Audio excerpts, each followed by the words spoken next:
Richland County residents have a lot of decisions to make on November 5th, including whether to support a $59 million library bond.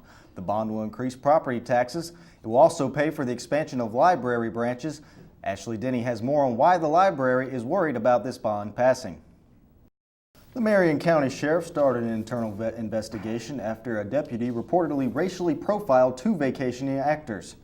Sherry Johnson, known for her role in Family Matters, and Dennis White, who was in the film Notorious, were on the side of a road next to a cotton field. The two were reflecting on the history of cotton and slavery.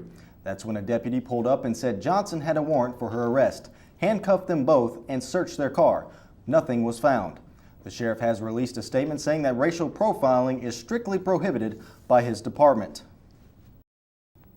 A couple from North Carolina didn't take a traditional walk down the aisle on their big day.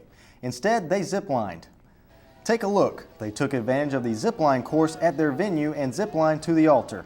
They did run into a slight hitch and had to pull themselves along the final few feet. The couple says it was all in good fun. When asked for the reasoning behind it, they said, quote, "Because it's awesome, so why not?" End quote. By request of President Pastides, the Columbia City Council is considering making all bars in Columbia close at 2 a.m. The idea is to protect students by keeping them out of 5 Points and hopefully at home that late at night. Cameron Stegall has more on the vista and the possible outcomes in the coming weeks. Good afternoon. Thanks for joining us. I'm Scott Sullivan.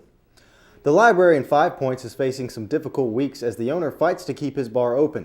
Cameron Stegall heard reactions from some people in 5 Points today.